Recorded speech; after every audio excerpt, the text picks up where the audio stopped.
Mistress pushes pregnant wife down the stairs. Millionaire husband ignores her miscarriage.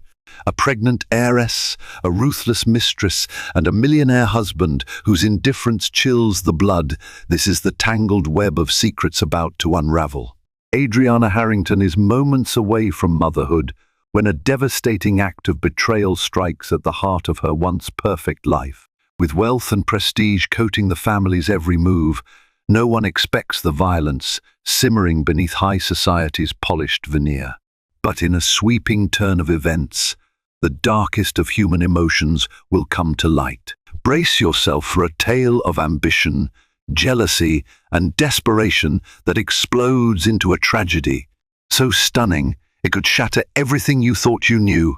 Adriana Harrington awoke to the soft patter of rain against the glass walls of her grand bedroom. Her fingers unconsciously brushed across her rounded belly 6 months along, and each day brought new flutters of life within her.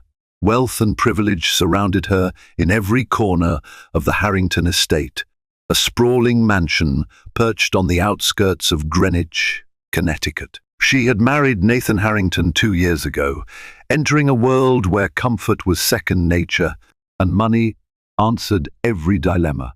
Yet, this morning, an unexplainable unease lingered in her heart, disrupting what should have been a sense of security.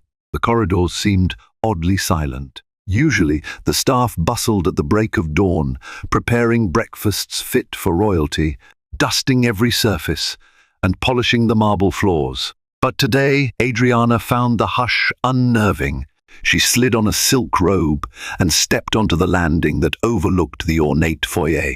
Downstairs, she spotted her husband, Nathan, in deep conversation with someone she couldn't identify. The tone was hushed and the body language tense.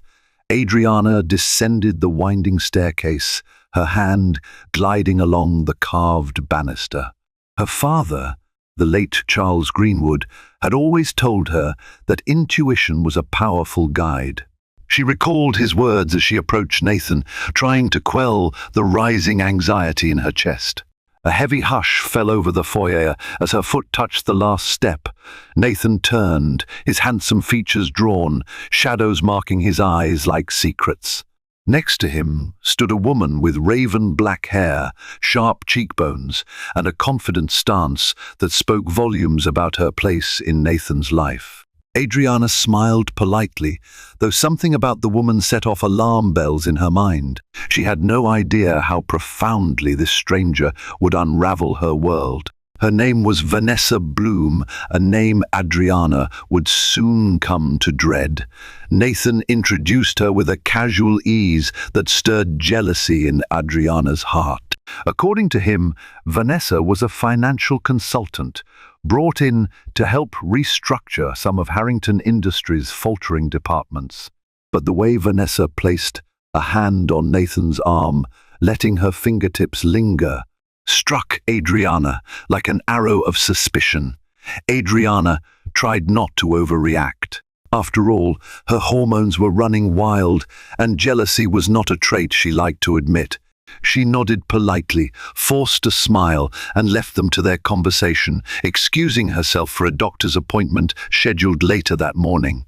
As she walked away, Adriana glanced over her shoulder.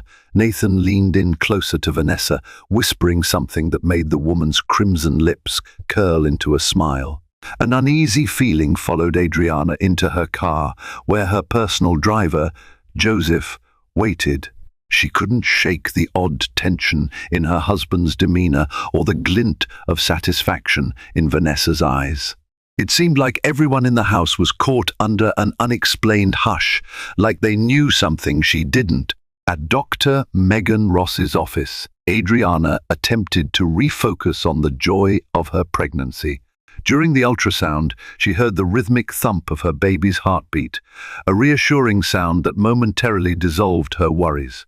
She wanted to share this moment with Nathan, but he hadn't offered to come. Lately, he seemed distant, absorbed in business calls and late-night meetings. As Adriana left the clinic, her phone buzzed. She glanced at the screen, an unknown number. Answering, she heard a raspy female voice. "Whisper, Watch your back." Before she could respond, the call ended. Chills shot through her body. She sensed that the fragile peace in her life was on the verge of shattering completely. Returning home felt like stepping into a different reality. The sunlight filtering through the tall windows did nothing to lift the gloom that clung to every surface of the Harrington mansion. Adriana found a neat envelope waiting for her on the foyer's marble-topped console.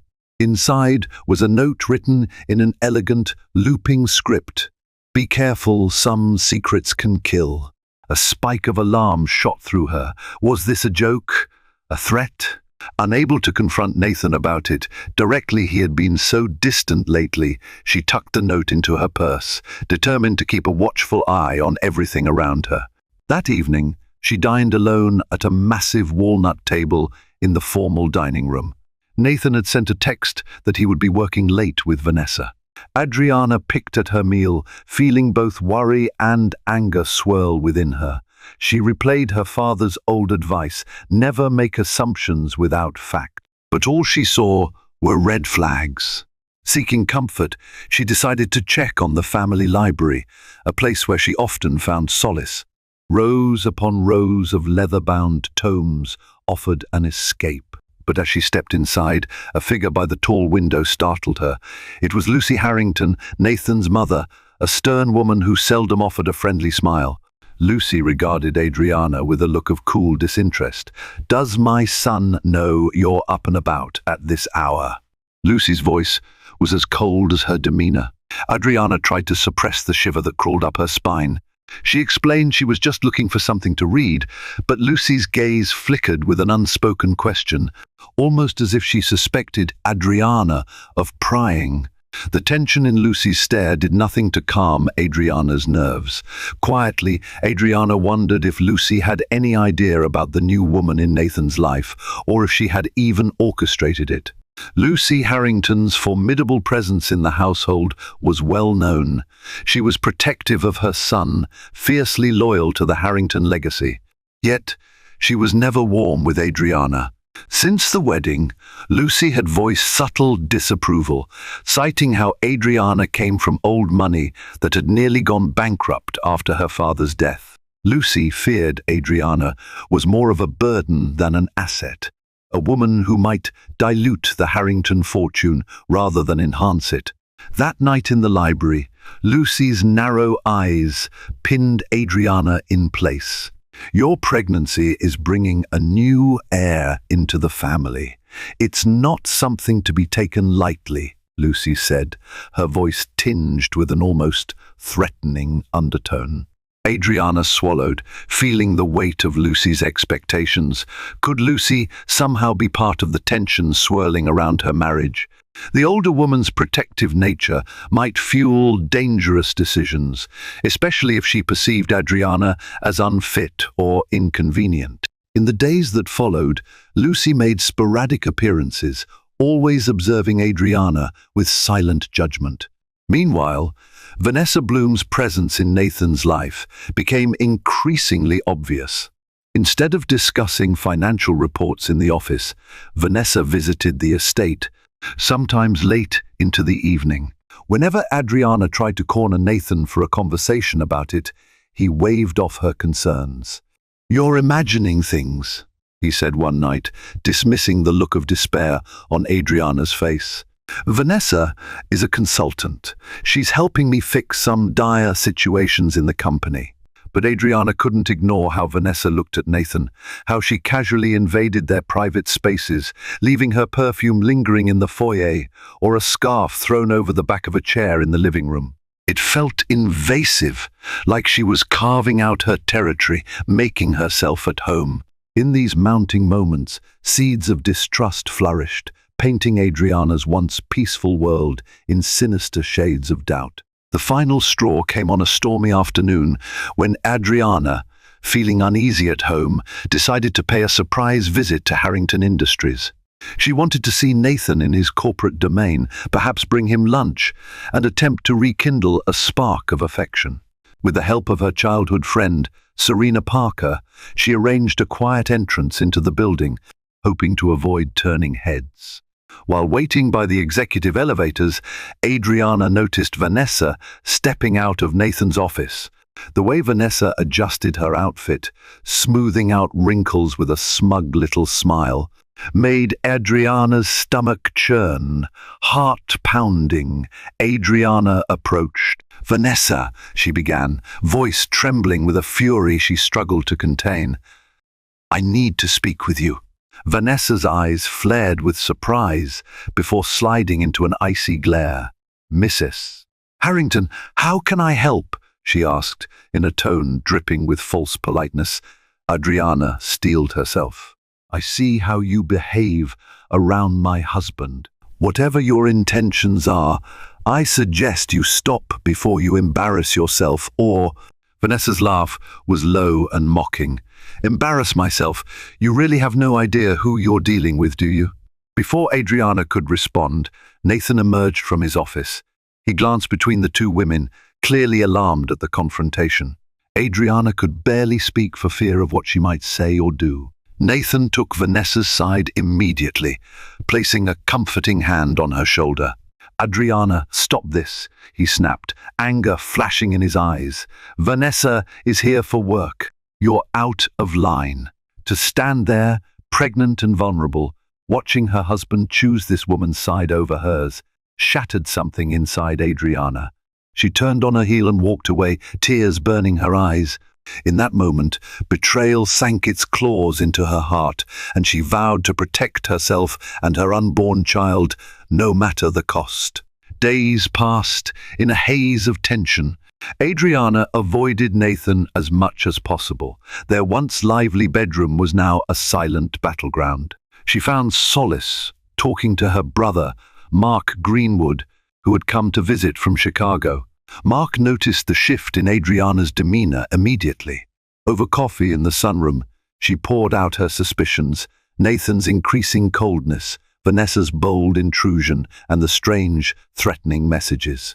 Mark's brow furrowed. "You need to be careful, Adriana.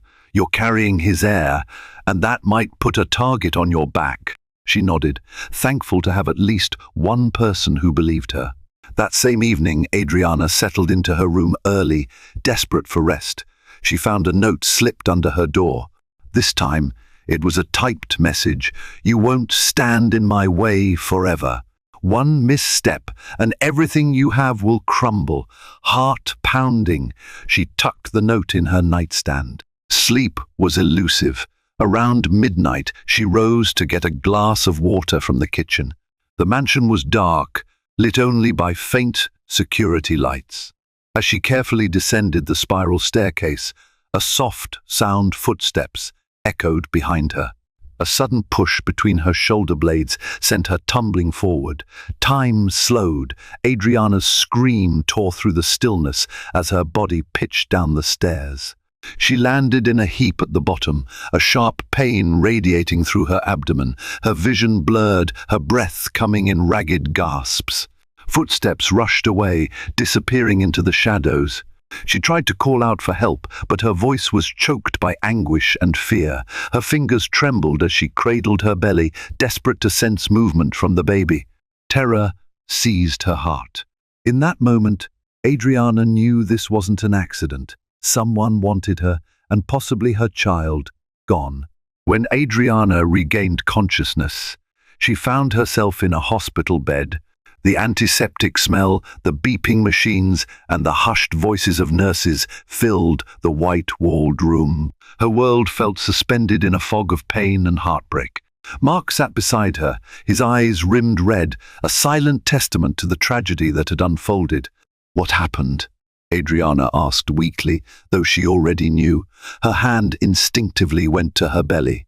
It felt different, empty somehow. A wave of dread crashed over her. Mark swallowed hard. There was an accident," he murmured, tears glistening. "The doctors, they couldn't save your baby." The words struck like a physical blow, stealing the air from her lungs. Adriana let out a guttural sob, arms folded across her abdomen, as if to hold on to what was no longer there. The agony was almost unbearable. Memories of the unborn child, the tiny heartbeat she had cherished, flooded her mind. She felt as though she were dying inside. Then, unbidden, came the burning question, who pushed her? She was sure it wasn't just a misstep. Someone had pushed her down those stairs. Despite her grief, anger and resolve replaced her tears. She looked around for Nathan, expecting him to be at her side, overwhelmed with remorse. But he was absent, adding a fresh edge to her heartbreak. Mark explained that Nathan had been there briefly but left after the doctor delivered the devastating news. Adriana clenched her fists. The emptiness in her womb and the hollowness in her heart became an intolerable ache. She vowed to find out who had stolen her child's life and to make them pay.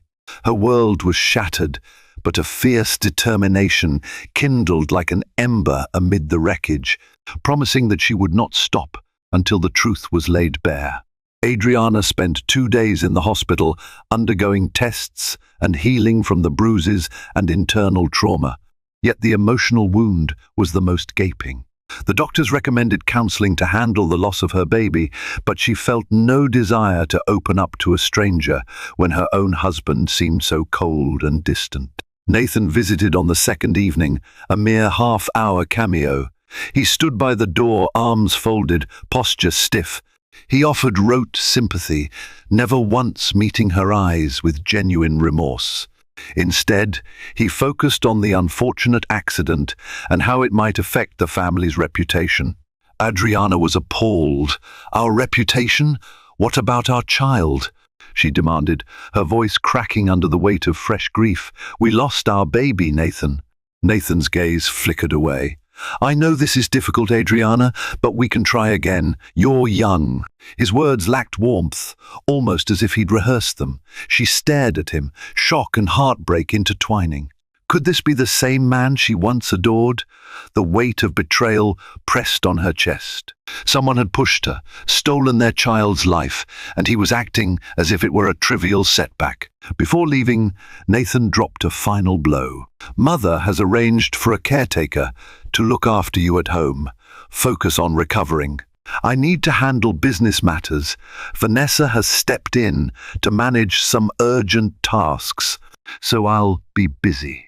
The mention of Vanessa drove a sharpened spike of pain into Adriana's heart. It was as if the mistress had become more important than a grieving wife. Once he left, Adriana let out a trembling breath.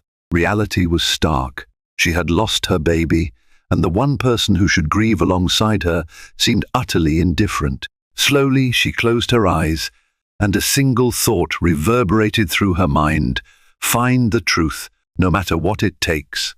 Upon her return to the Harrington estate, Adriana found the air thick with tension. Lucy Harrington hovered in the foyer, eyes skimming over Adriana's bandaged arm and bruised face with a fleeting hint of pity. Yet Lucy said nothing about the baby, offering no condolences for the grandchild she had lost. Instead, she ushered Adriana up to her bedroom and reiterated the doctor's orders to rest. Confined to her room, Adriana's isolation was punctuated by visits from a private nurse. Lucy had hired. The nurse was polite but distant. Although Adriana appreciated her care, she felt caged in a place that had once been her home.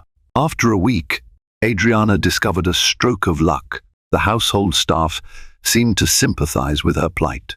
Late one night, a maid named Rosalie slipped into Adriana's room to deliver dinner and quietly confided that the staff whispered about the push on the stairs. Some believed it was an intruder. Others were certain someone within the mansion was responsible. But mention of a confrontation between Adriana and Vanessa had fueled intense speculation. "Miss S. Harrington," Rosalie said softly, glancing over her shoulder as if expecting eavesdroppers. "I didn't see anything myself, but I heard from the butler that Miss Bloom was seen coming down the servants' stairs around the same time you fell." Adriana's pulse quickened. She pressed Rosalie for details, but the maid had none to offer. Still, the implication was enough to ignite Adriana's suspicions like wildfire. Vanessa had been in the house that night, lurking around in restricted corridors. In a mansion brimming with secrets, Adriana realized that loyalty was a currency more valuable than gold. The staff's silent support could be her key to finding the truth and exposing the darkness festering at the heart of the Harrington family. Determined to uncover who had pushed her, Adriana requested a meeting with Detective Lisa Parker, a local officer who had once handled minor security matters for the wealthy families in Greenwich. Lucy balked at the idea, insisting that the fall was an accident, but Adriana was not swayed. She needed answers, and she refused to be silenced. Detective Parker arrived quietly one afternoon, dressed in plain clothes so as not to arouse suspicion. Over tea in Adriana's private sitting room, she listened attentively, taking down notes as Adriana recounted every detail she remembered her nightly trip to the kitchen. The sudden shove, the sound of hurried footsteps fleeing the scene. "Is there anyone you suspect?" Parker asked delicately. Adriana hesitated. She was uncertain if Lucy was complicit or if the blame lay solely on Vanessa. Perhaps it was even someone else altogether, someone protecting the family's fortune. "I believe it could be Vanessa Bloom," she finally admitted, voice trembling. "She's my husband's friend, and she was seen wandering around that night." Detective Parker nodded, though her face gave little away. She promised to do her best to investigate discreetly. Despite her vow, Adriana sensed the odds were stacked against any thorough inquiry. The Harrington name carried immense influence in local circles. Money and power often muffled any scandal. As Detective Parker left, Adriana gazed out the window at the sweeping lawns of the estate. She remembered her father's wise counsel when faced with a locked door, look for a window. She might have to open every window in the Harrington world to uncover the truth. Unbeknownst to Adriana, Lucy and Nathan were watching from a distance, their expressions grim. To them, Adriana's insistence on calling the police threatened the family's reputation. And to Vanessa, it spelled war. The estate felt suffocating, so Adriana sought refuge at a nearby cafe in Greenwich, one that her father used to frequent. She invited her brother, Mark, and her friend, Serena Parker, to meet her there. Both arrived promptly, concern etched on their faces. They listened intently as Adriana detailed her meeting with Detective Lisa Parker. "I'm worried that the detective can only do so much," she confessed, voice quavering. "Nathan's influence reaches far, and he doesn't seem the least bit interested in helping me find out who pushed me." Serena tapped her manicured nails on the table, her eyes narrowing. "I can hire a private investigator. My boss's husband, George Walters, runs a reputable firm in New York. They're discreet and thorough. If anyone can dig into Vanessa's background, it's them." Hope fluttered in Adriana's chest. She squeezed Serena's hand. "That might be exactly what I need." Mark leaned forward, his tone grave. "We need concrete proof, Adriana. A push down the stairs could be an attempted murder charge. Whoever did this took your child's life. This isn't just about money or secrets anymore. This is about justice for your baby." A lump formed in Adriana's throat, but she nodded. Fury simmered beneath her sorrow. "Whatever it takes," she whispered. Over the next few days, Serena made arrangements for George Walters to begin a quiet investigation. Meanwhile, Mark promised to stay in Greenwich for as long as Adriana needed him. Their unwavering support offered Adriana a glimmer of stability in a world that felt like it was collapsing. Reinvigorated by the alliance forming around her, Adriana steeled herself for what was to come. It was time to lift the veil on every lie, every secret hidden within the Harrington name, no matter the cost. While the private investigation got underway, Adriana continued to endure the tense atmosphere at home. Lucy's disapproving glares, Vanessa's smug appearances, and Nathan's frigid indifference formed a silent trio of hostility that seemed to grow stronger by the day. Late one night, Adriana found herself restless again. She tiptoed through the mansion's dark corridors, drawn by the flicker of light streaming from under Lucy's study door. Pressing her ear against the polished wood, she could hear raised voices, Lucy and Nathan, apparently locked in an argument. "She's making a spectacle of this," Lucy hissed. "Can't you control your wife?" The detective's presence has everyone talking. Nathan's reply came in a quiet, angry tone. "I've tried, Mother. She's determined. But we can't have our name dragged through a murder investigation." A shiver shot down Adriana's spine. So they did fear the possibility of a murder investigation. She inched away from the door, not wanting to hear more, but unable to stop listening. Lucy continued, voice trembling with rage. "And what about Vanessa? Her reputation is at stake too, Nathan. She's been good for you, for the company. Your father would never stand for this family being torn apart by scandal." Adriana stifled a gasp.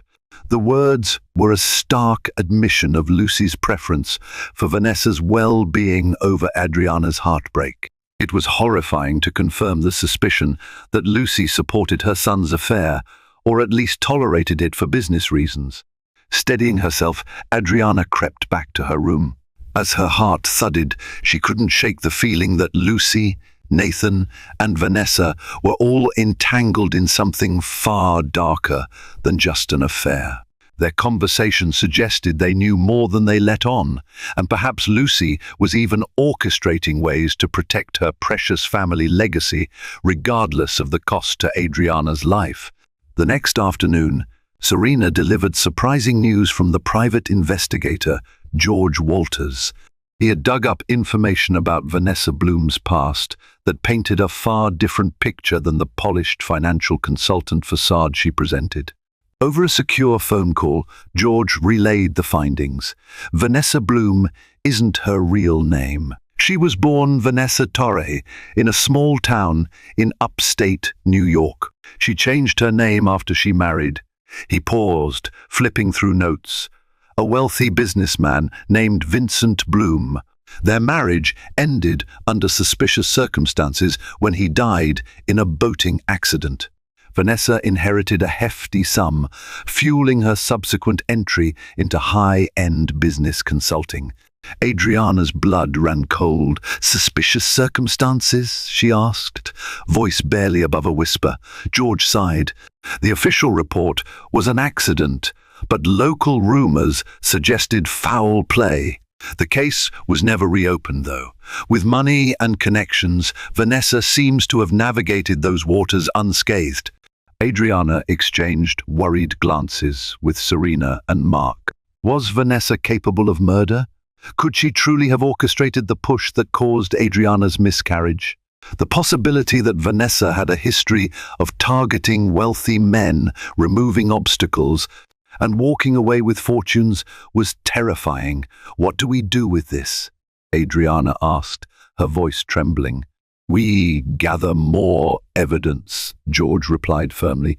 "We need proof that ties her to your fall. But this background suggests a motive, especially if she sees you as standing in her path to a share of Nathan's fortune." Adriana's thoughts whirled. Vanessa might not just be a mistress with an eye on a wealthy man. She could be a killer. Adriana's resolve hardened further. She silently thanked her father's legacy of caution and cunning, traits she now realized were essential in the face of such insidious danger. She would not be silenced. Not this time, not ever again. As if sensing the walls closing in, Lucy Harrington suddenly made a show of kindness toward Adriana. She insisted on hosting a grand dinner at the estate, inviting a select group of high-profile guests, including some prominent local politicians and business moguls. Lucy claimed it was to help Adriana reintroduce herself to society after her tragic loss. But Adriana suspected it was more about smoke and mirrors, an attempt to bury the scandal under a facade of normalcy. Despite her grief, Adriana dressed in a simple black gown, the color reflecting her somber mood. She circulated among the guests, her smile forced, her heart far away. As the evening wore on, she noticed Lucy pulling Vanessa aside in a corner of the room, whispering with an air of conspiracy. Mark, ever vigilant, approached Adriana with a drink. "They're cooking something up," he said grimly. "I can see it in their eyes." Adriana nodded, lips pressed thin. She excused herself and slipped closer to eavesdrop on Lucy and Vanessa's hushed exchange. Although the crowd's chatter drowned out most words, she caught fragments public perception, keep her quiet, and the will. Her heart pounded. The Harrington estate, the fortune, and Nathan's inheritance were apparently at the center of this scheme. As Lucy turned away, the glint in her eyes suggested a depth of manipulation that chilled Adriana. At dinner, Lucy raised a toast to family unity and healing, but the sentiment rang hollow. Nathan, seated next to Vanessa, lifted his glass with mechanical politeness. The tension at the table was palpable. Adriana locked eyes with Vanessa, and an unsettling smile curved across the mistress's lips. It was a silent, dare, and unspoken challenge. Adriana felt her anger burn, forging her determination to protect what was left of her life and seek justice for the child she lost. Days after the dinner, the mansion felt more stifling than ever. Adriana's grief and rage grew with each passing hour. She had reached the point where the only way to survive was to confront Nathan directly, to demand answers he'd so far avoided giving. She found him in his office, dictating something into a recorder, legal documents spread across his polished mahogany desk. With a trembling voice, she stepped inside, closing the door behind her. "Nathan, we need to talk," she began, her tone steady despite the storm in her chest. He paused, removing his reading glasses. About what? His eyes held the same distant glaze she'd grown to despise. Adriana forced herself to remain calm. "Someone pushed me down those stairs," she said, each word measured. "And I lost our child. I can't believe you're not more interested in finding out who did it." Nathan exhaled, pinching the bridge of his nose. "You're imagining conspiracies, Adriana. The police ruled it as an accident." "They did not," she interrupted, frustration boiling over. "Detective Parker hasn't closed the case. I just spoke with her this morning. It was partly a lie she had spoken to the detective, but Parker said little about whether the case was still active. However, it was enough to rattle Nathan. His jaw clenched. "Look, I'm trying to protect this family from a scandal. Maybe you slipped. You were tired and grieving." It's not uncommon. The crack in Adriana's composure finally split wide open. "Stop treating me like a fragile liar," she snapped, tears of anger spilling over. "I know you're having an affair with Vanessa. I know there's more to her than meets the eye. If you won't help me uncover the truth, then you're part of the problem." Nathan's face hardened, his silence a confirmation of her worst fears. Adriana turned away, her heart pounding. She couldn't rely on him anymore. This was war, and she would fight it alone if she had to. Armed with George Walters's preliminary findings on Vanessa, Adriana resumed her discussions with Detective Parker. She handed over the documents detailing Vanessa's past, explaining the suspicious circumstances surrounding her former husband's death. Detective Parker's eyes narrowed as she read through the files. "This certainly paints Miss Bloom in a troubling light," Parker acknowledged. "But I need concrete evidence linking her to your fall." Adriana nodded, her expression resolute. "I understand. Just promise me you'll keep digging." Once the detective departed, Adriana paced the length of her room, frustration gnawing at her. She wanted immediate justice, but the legal process was slow and methodical, especially where the Harrington name was concerned. Her phone buzzed. An unfamiliar number displayed on the screen. She answered hesitantly, bracing for another threat. Instead, a low, male voice spoke. "Mrs. Harrington? It's Dr. Anthony Wexler, a colleague of Dr. Megan Ross. I need to speak with you regarding your medical files." Surprise flashed through Adriana. What's this about? The call was brief but left Adriana with a new thread to pull. Dr. Wexler had discovered an inconsistency in her hospital records, something about how her injuries had been documented. He insisted on meeting in person, away from the prying eyes of the Harrington estate. Later that evening, Adriana slipped out with Mark and Serena at her side. They met Dr. Wexler at a small clinic on the outskirts of town. There, he revealed that the severity of Adriana's injuries suggested a deliberate act of violence rather than a mere slip. He also hinted that someone had tried to alter or hide parts of her medical documentation, presumably to downplay the possibility of assault. The revelation hit Adriana like a jolt of electricity. Someone was actively covering up the crime.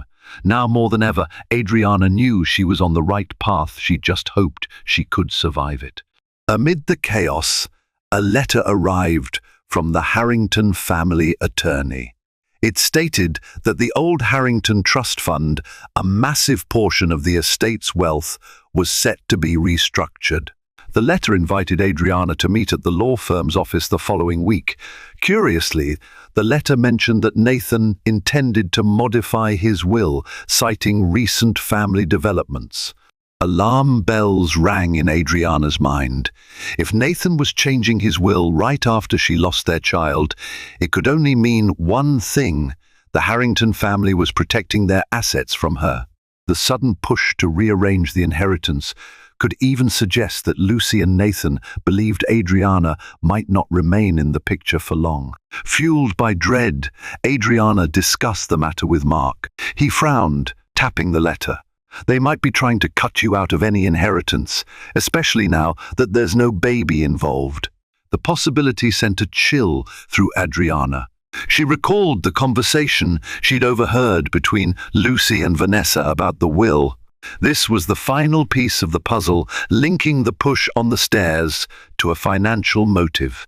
If Vanessa became Nathan's new wife, or Lucy's favored partner for him, she could inherit part of the Harrington empire. Adriana, in their eyes, was an inconvenience. Anger burned through her grief. "I won't let them do this," she declared fiercely. "My father taught me to fight for what's rightfully mine. They may have cost me my child, but they won't steal my future." In the days leading up to the meeting at the law firm, Adriana prepared herself. She consulted her own lawyer, arranged for George Walters to keep a close watch on Vanessa, and prayed that the detective would find enough evidence to bring the truth to light before the Harringtons executed their final, ruthless plan. Adriana's heart drummed a furious beat against her ribs as she stepped into the sleek, glass-walled lobby of Davis and Hemsworth, the Harrington family's long-standing law firm. High above her, steel rafters crisscrossed the ceiling, giving the space a cathedral-like hush. She clutched the folder containing George Walters's investigative findings close to her chest, steeling herself for the confrontation that lay ahead. A junior associate guided her through a maze of corridors into a spacious conference room. The plush carpeting muted her footsteps, and the faint scent of polished wood and expensive cologne hung in the air. She spotted Nathan seated at one end of a long mahogany table, with Lucy perched at his right side. Their postures were equally rigid, as though they had rehearsed how to maintain composure.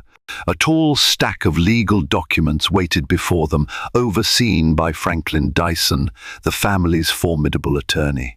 Across from them sat Marjorie Carter, Adriana's own legal counsel.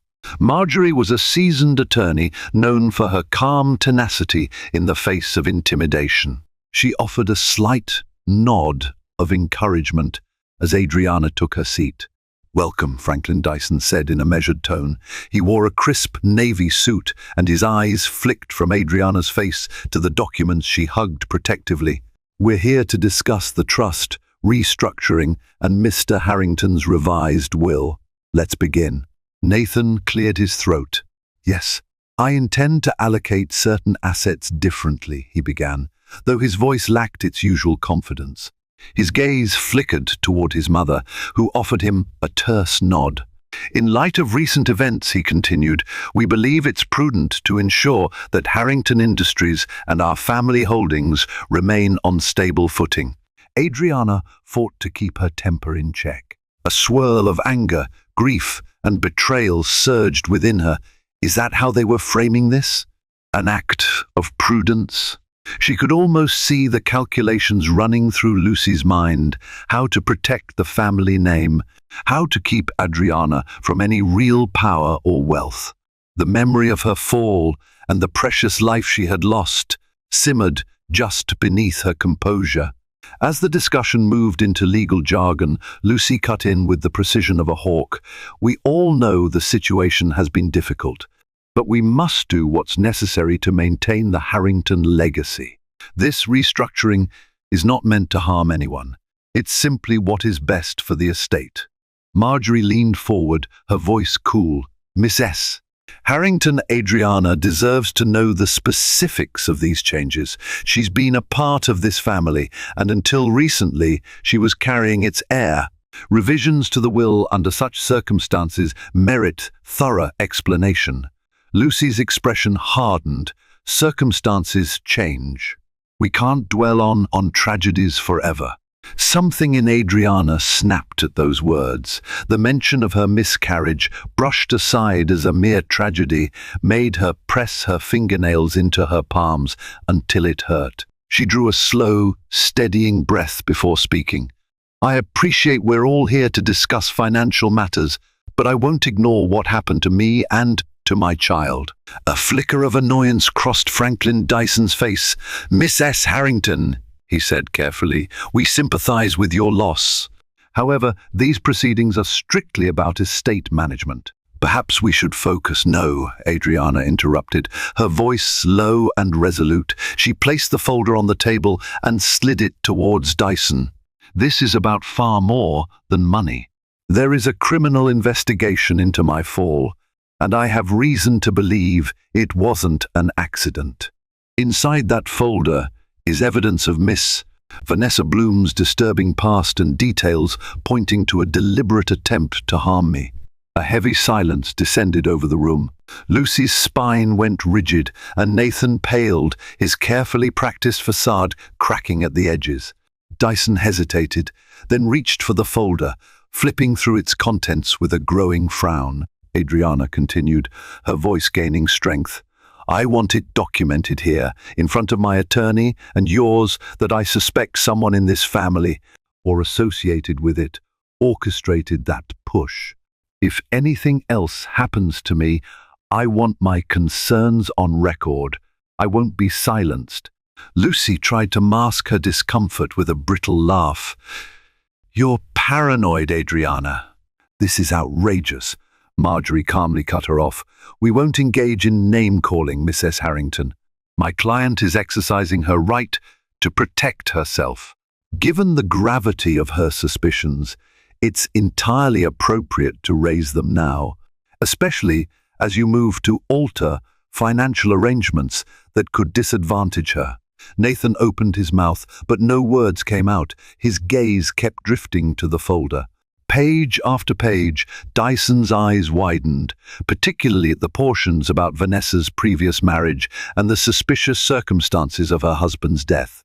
Lucy made a show of rolling her shoulders back. This is a smear campaign. Vanessa is a consummate professional.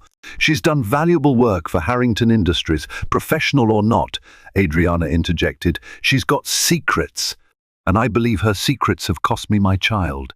Another tense stillness filled the space. Each breath Adriana drew felt heavy with the weight of all she had endured and all she now risked by confronting the Harringtons in their own stronghold. Dyson cleared his throat, placing the folder down carefully. These allegations are serious, he admitted, his usual crisp tone betraying a hint of unease.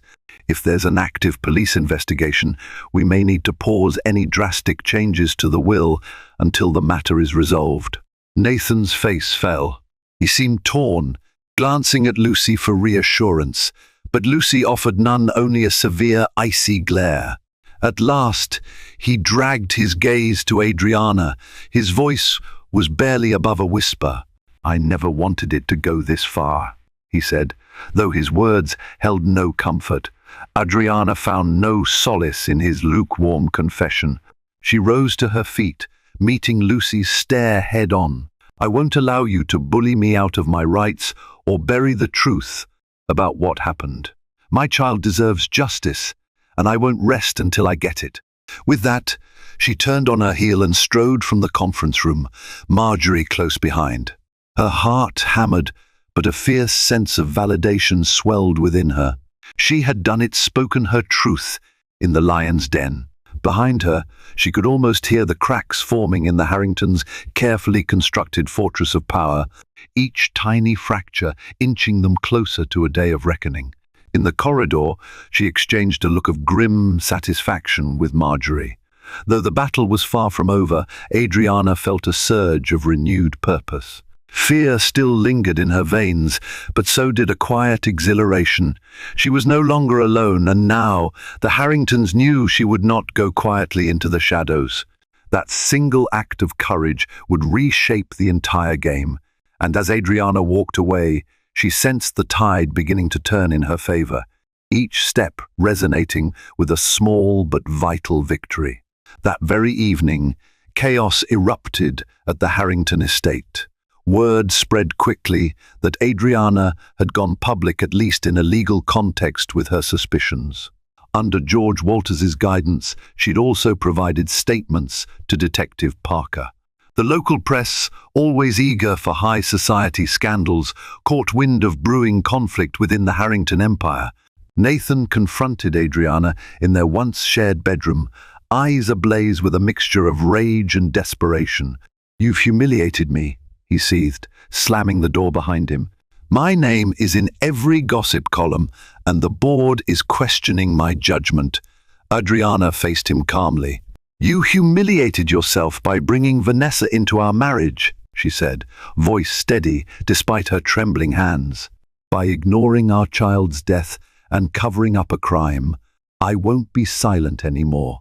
He advanced, fists clenched, but then stopped, as if seeing her in a new light.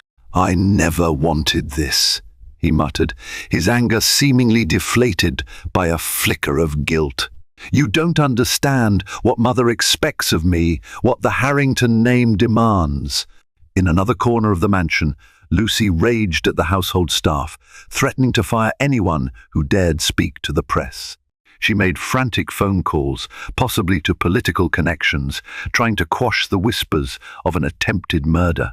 Yet the story had already seeped through the gilded walls. As the tension mounted, Adriana felt both terrified and resolute. She refused to be a victim any longer. She had proof of Vanessa's suspicious past, the tampered medical records, and enough reason to believe Lucy's manipulations were part of a bigger plot. If justice was to be served, it might tear the Harrington family apart. In the darkest recesses of Adriana's heart, she wondered if Nathan had any capacity left to redeem himself, or if he was too deeply ensnared in Lucy's control to ever stand by her side again. A few weeks later, a storm of legal battles and sensational headlines descended on the Harrington family like a relentless hurricane. Under pressure from the authorities and facing a swirl of public scrutiny, Nathan was forced to acknowledge that Vanessa Bloom had a more extensive role in his life than he initially admitted. In hushed confessions behind closed doors, Nathan finally revealed to Detective Parker that Vanessa had threatened him, using blackmail over certain fraudulent business dealings within Harrington Industries. This revelation shifted suspicion onto Vanessa, culminating in a formal investigation. Detective Parker and her team gathered statements from staff members and leveraged George Walters's findings, unearthing enough evidence to arrest Vanessa on charges of conspiracy and possible attempted murder. Though the case was still ongoing, Vanessa's arrest brought a semblance of resolution to the mansion's dark chapter. Lucy retreated from public life, her reputation tarnished by suggestions that she had encouraged or at least tolerated the affair to secure business alliances. She cut a reclusive figure in the estate's east wing, consumed by the knowledge that her thirst for power had contributed to a tragedy that claimed her grandchild's life. As for Nathan, the scandal forced him to confront his moral failings. In a rare moment of humility, he approached Adriana with tears in his eyes, apologizing for his indifference, his betrayal, and for failing to protect her or their unborn child. She listened, her emotions tangled between lingering anger, deep sorrow, and a flicker of pity for the man she once loved. Yet Adriana had come too far to simply fall back under his sway. She decided to file for divorce, determined to forge a new life free from Harrington manipulations. In reclaiming her freedom, she honored the memory of the child she lost and found the courage to live for herself. 6 months later, Adriana stood outside the Greenwich courthouse, a final decree in her hands. The divorce was granted. The once mighty Harrington empire had been rocked by scandal, with ongoing legal cases against both Vanessa and key associates who aided in covering up her alleged crimes. Though Nathan avoided jail time, he was left to pick up the pieces of a shattered reputation and a fragile business. Adriana reflected on her journey, a tale of heartbreak, betrayal, and resolve. She had lost her child, confronted a mistress bent on seizing fortune, and faced a powerful family that sought to silence her at every turn. In the end, she emerged with her dignity and a renewed sense of self-worth. She chose to channel her pain into a new purpose, establishing a charity in her child's memory aimed at supporting vulnerable pregnant women. Mark remained her unwavering pillar of support, while Serena Parker continued working alongside the private investigator, ensuring justice would be served against Vanessa. Detective Parker, having proven her integrity, rose in rank and became a respected figure in local law enforcement circles. On a brisk morning, Adriana took a deep breath of the cold air and walked toward her car. The future was uncharted territory, but she felt hopeful. She would always carry the memory of her lost child, but she also carried an indomitable spirit forged by heartbreak and tempered by determination. A phone buzz interrupted her thoughts. It was Serena, reminding her about a meeting for the new charity. Adriana smiled, the warmth in her heart something she hadn't felt for a long time. With each step forward, she chose life, and in doing so, honored the precious love she had nurtured, albeit briefly, within her. Thank you for journeying through this tumultuous tale of ambition, betrayal, and a mother's courage in the face of unimaginable loss. Adriana Harrington's fight for justice reminds us that even in the darkest moments, resilience can lead to redemption, and that no amount of wealth can overshadow the power of truth. We hope you've been captivated by each twist and turn in this real-life drama fiction. Picture a sprawling driveway lined with century-old oak trees, their branches forming a grand, shadowy canopy. At the end of this quiet approach stands the majestic Beauclair mansion, its marble columns gleaming under the moonlight. In the hush of midnight, a sleek black limousine pulls up to the front steps, delivering the triumphant millionaire Donovan Pierce. He's not alone. Clinging to his arm is Serena Quinn, a dazzling model with secrets of her own. Donovan steps out, brimming with confidence, prepared to flaunt his latest conquest. Little does he know, behind those massive double doors, his pregnant wife already waits, with a pair of earth-shattering surprises. Donovan Pierce was born in Santa Barbara, California, in the early 1980s. He was the youngest son of a middle-class family whose only luxury was a subscription to National Geographic. His parents, Randall and Josephine Pierce, both taught at the local community college. Though they were hardly wealthy, they instilled in Donovan the idea that knowledge could open doors that money alone could never pry open. Donovan, a sharp-eyed, wiry kid with a stubborn streak, found solace in reading about faraway lands. He dreamed of traveling to Africa, exploring the Amazon, and someday having enough money to live in a grand estate of his own. In high school, Donovan's natural charm made him popular among peers. Though not an exceptional athlete, he excelled in debate and showed a fierce determination to win any argument. Teachers praised him for his intelligence and tenacity, but behind the confident demeanor lay an unsatisfied hunger. He wanted more, always more. This insatiable thirst for success would become his defining trait, one that propelled him through life at breakneck speed. By the time he graduated, Donovan had his sights set on Stanford University. Through scholarships and financial aid, he secured enrollment in the prestigious institution. There, he fell in love with economics and business. By senior year, he was running an investment club with 40 members. They pooled their modest funds and tested the volatile waters of the stock market. Donovan didn't just want to break even, he wanted to crush the market. Armed with cunning strategies and long nights studying charts, he managed to bring their returns to remarkable heights. Word spread about his uncanny ability to see market trends before they became mainstream. Upon graduation, Donovan accepted a position at a well-known financial firm in New York. Only 22, he was already sitting in conference rooms with high-profile clients, including the likes of Warren Buffett's associates and other billionaires scouting fresh talent. Donovan took every opportunity he could to glean wisdom from these industry titans. His nights were spent with spreadsheets, analyzing stock movements, and his days were consumed by endless networking.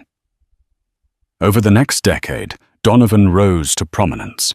He founded his own investment firm, Pierce Capital Management, and took his net worth from a humble few $1,000s to tens of millions, then hundreds of millions.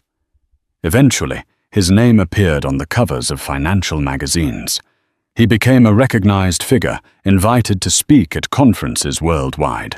Yet Donovan's ambition was boundless.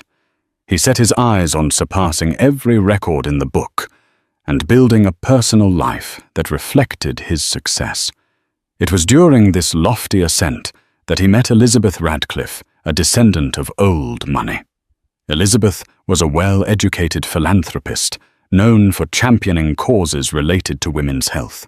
She was radiant in a quiet way, elegant, thoughtful, and with a moral compass that ran deeper than Donovan's relentless drive. Her mother, Caroline Radcliffe, was once part of a philanthropic circle involving the late Princess Diana, donating to charitable organizations across Europe. The Radcliffe heritage included a storied estate in the Hamptons and connections to aristocrats in England. Donovan was attracted to Elizabeth's poise and the air of dignity she carried wherever she went. Their relationship started gently long walks by the shoreline in East Hampton, quiet dinners at exclusive clubs, intellectual discussions about the future of finance and philanthropy. Before long, Donovan realized that Elizabeth wasn't just another accessory to be paraded around. She was a pillar of wisdom and stability, someone who kept him tethered to his humanity when greed tugged him off-center. The world watched in fascination when Donovan and Elizabeth wed in a grand ceremony at the Radcliffe family's estate. Media outlets splashed their pictures across the front pages, calling it the merger of new money and old world grace. In an unexpected twist of sincerity, Donovan's vows to Elizabeth were heartfelt. He promised to love, protect, and treasure her, never letting wealth overshadow his devotion to her and any future family they might have. But the shadows of desire and ambition sometimes morph into darker forms. Even as Donovan soared to greater financial heights, he found himself haunted by a restless energy. He wanted excitement, passion, anything to satiate an appetite for novelty that neither Elizabeth's serene presence nor his legitimate business triumphs could fully feed. And so the seeds of betrayal were sown. Elizabeth's life had revolved around philanthropic ventures long before she met Donovan. But her marriage brought new challenges. She struggled to find a balance between supporting Donovan's insatiable ambitions and preserving her own identity. With each passing year, Donovan's name grew in the financial sector, which meant more publicity, more parties, more demands. Elizabeth attended numerous galas as the gracious hostess. She wore dazzling gowns, smiled for photos, and patiently listened to endless conversations about stocks and corporate expansions. In private, Elizabeth was not as meek as the media painted her to be. She had her convictions. She often confronted Donovan about certain investments that seemed questionable, environmentally damaging ventures, profits extracted from borderline unethical deals. Donovan would smile and reassure her that everything was within legal bounds. "This is how we fund your charities," he teased. "We do well, and then we do good." Most of the time, Elizabeth would sigh, letting the conversation fade. She recognized that Donovan's approach to business was a far cry from her father's genteel style. Still, she believed in her husband's underlying decency. Years into the marriage, Elizabeth yearned for a child. At first, Donovan brushed off the topic. "Let's solidify the business," he would say. "Let me cross a few major milestones, and then we'll talk about starting a family." Deep down, Elizabeth suspected Donovan was afraid to be pinned down by the responsibilities of fatherhood. He thrived on risk spontaneity and the freedom to jet off to Europe or Asia at a moment's notice if a deal demanded it. However, the unstoppable march of time and a near-death experience, Elizabeth's father had a sudden stroke, galvanized them. Realizing how fragile life could be, Donovan agreed they should try for a child. In the following months, Elizabeth discovered she was pregnant, and the new reality thrilled her. She glowed with expectancy, her philanthropic work pivoting to focus on maternal health and child welfare. Donovan seemed happy about the news at first, but his reaction lacked the effusive zeal Elizabeth had hoped for. She told herself it was simply Donovan's nature to remain collected, even about momentous life changes. During the pregnancy, Elizabeth took refuge in the quiet comforts of Beauclair Mansion, an estate the couple had purchased in the countryside of upstate New York. Surrounded by lush forests and rolling hills, it provided the perfect retreat from the swirling chaos of Manhattan life.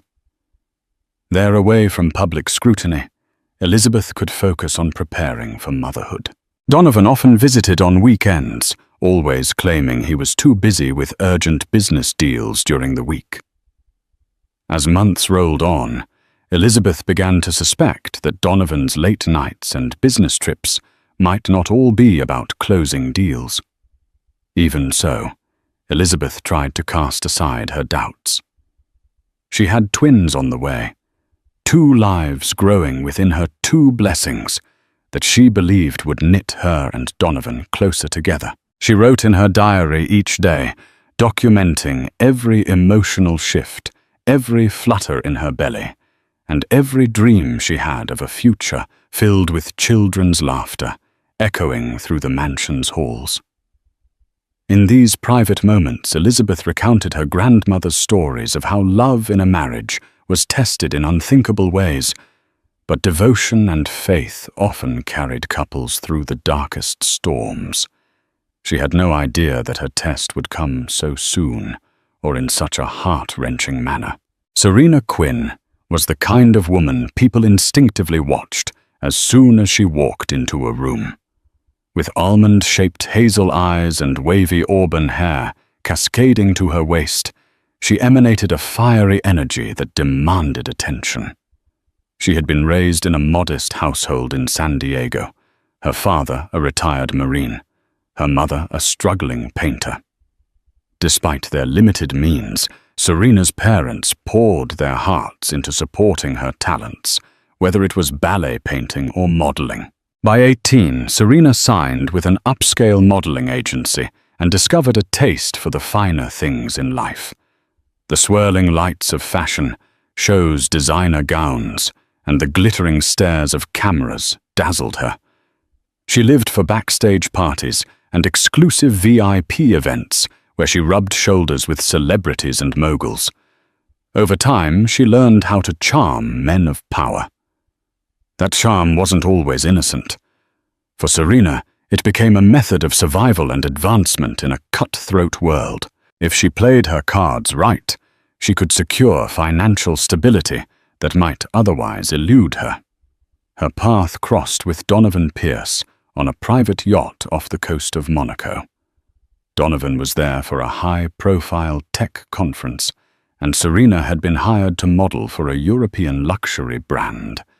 The second Donovan saw her laughing on the deck, wearing an opulent emerald gown that clung to her figure, he felt an old, forbidden spark ignite.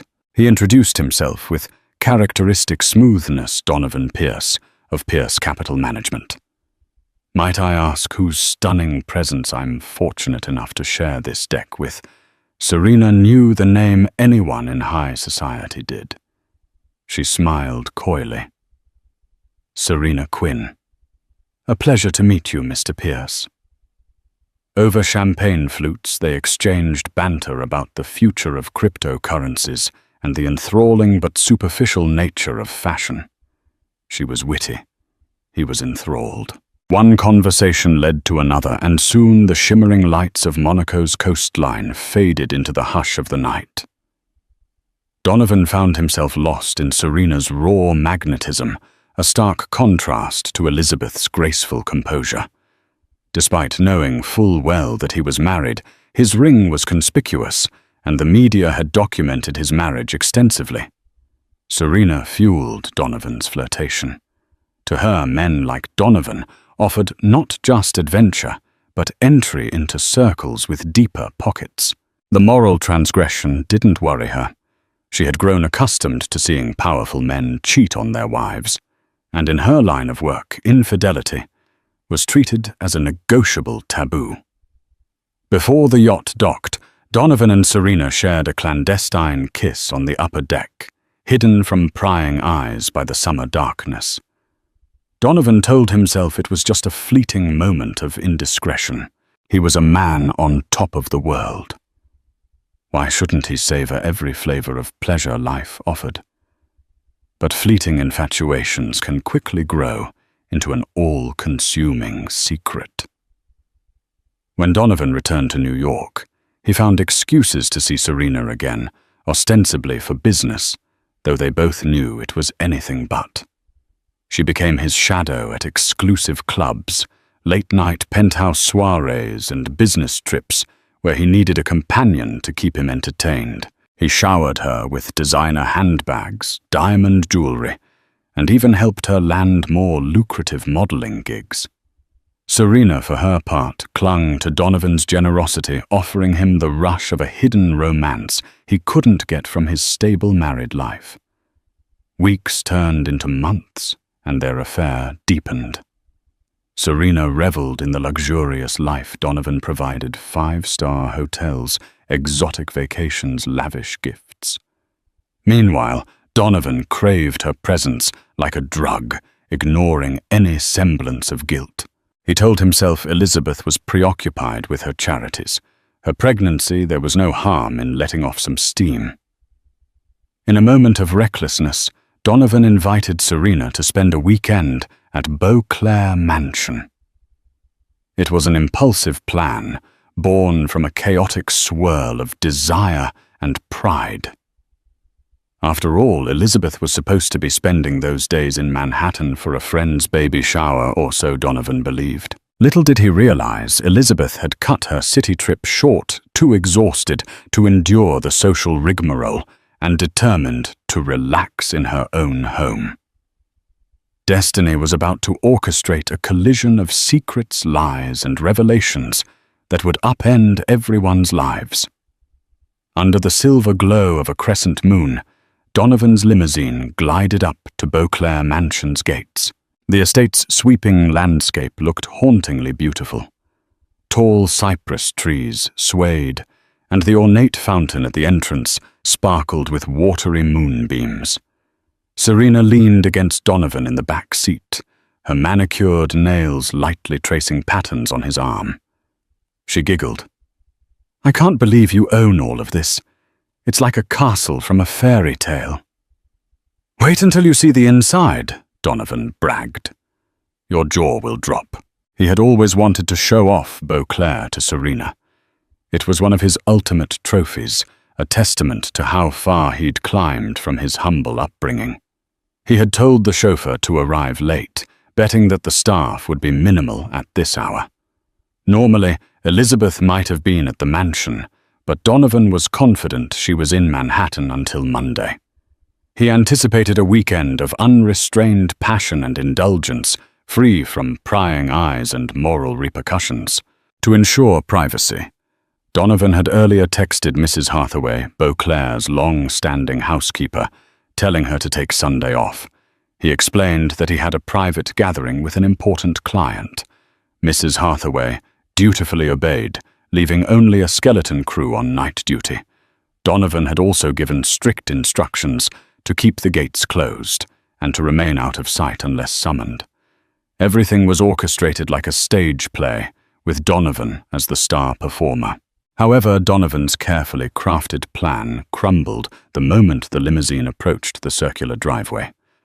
The grand double doors of the mansion swung open, and out stepped Elizabeth.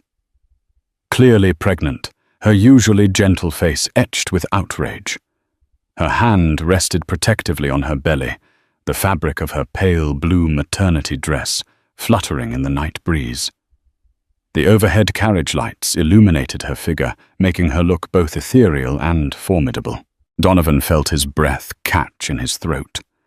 Confusion and dread erupted within him. For a moment, Serena was just as stupefied, her eyes darting between Donovan and the furious woman on the threshold. "Who is that?" she whispered sharply, though deep down she suspected the answer. No one spoke as the driver opened the door. Donovan stepped out first, feeling as though he were walking into a vortex of shame and disbelief. Elizabeth's voice finally cut through the silence.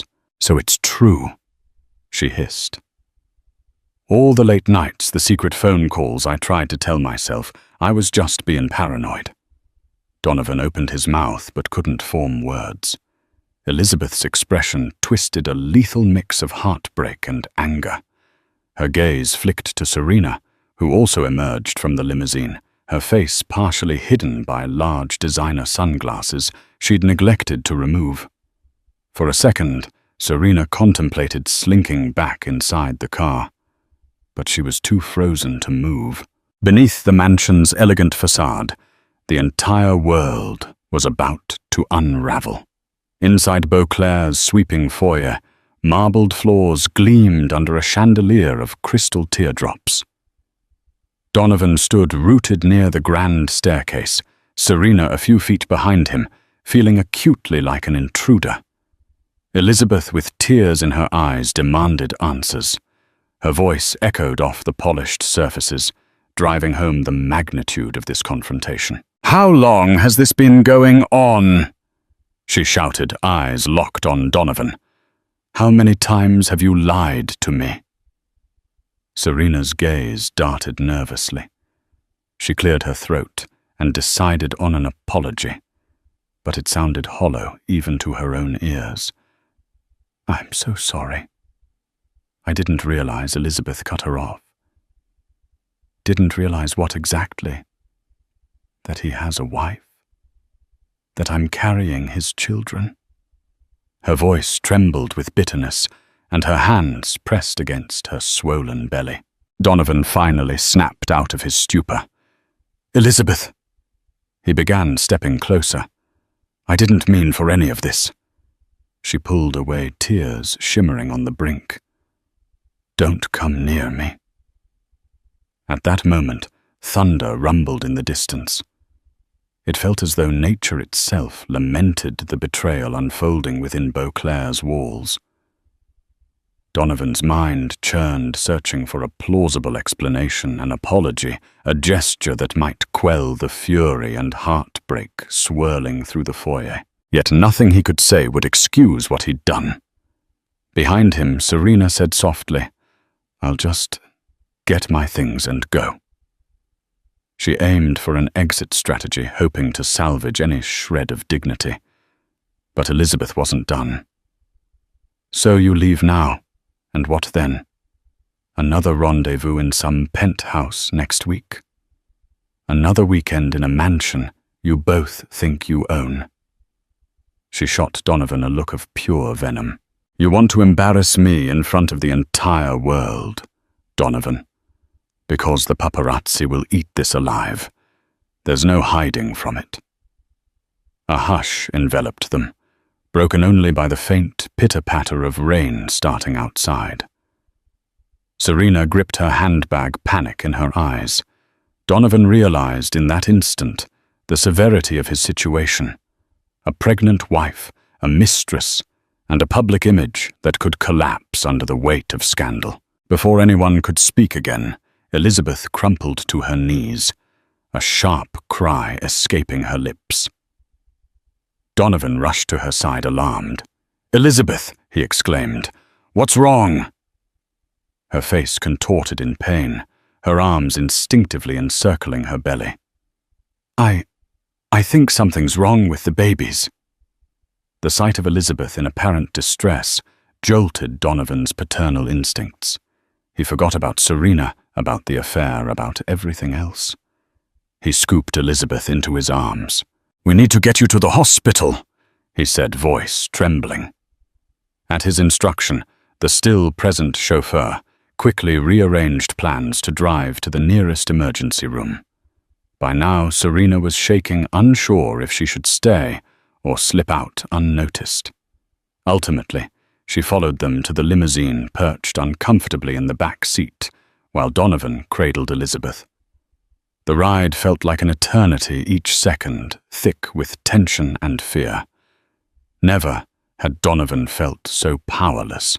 This was not a financial crisis he could fix with a quick injection of capital or a brilliant stock trade. He was on the brink of losing everything he claimed mattered to him, and possibly even losing the unborn children he had so carelessly taken for granted. They arrived at St. Bernardine's Medical Center in the dead of night, the doors of the emergency ward sliding open under harsh fluorescent lights. Nurses rushed Elizabeth into an examination room, Donovan trailing closely behind. He hovered by her side, watching with dread as monitors beeped and doctors administered IV lines. Serena lingered in the waiting area, hands clasped tightly, face pale. She felt starkly out of place. A nurse, noticing her anxious demeanor, whispered, "Are you family?" Serena shook her head, barely managing a polite smile.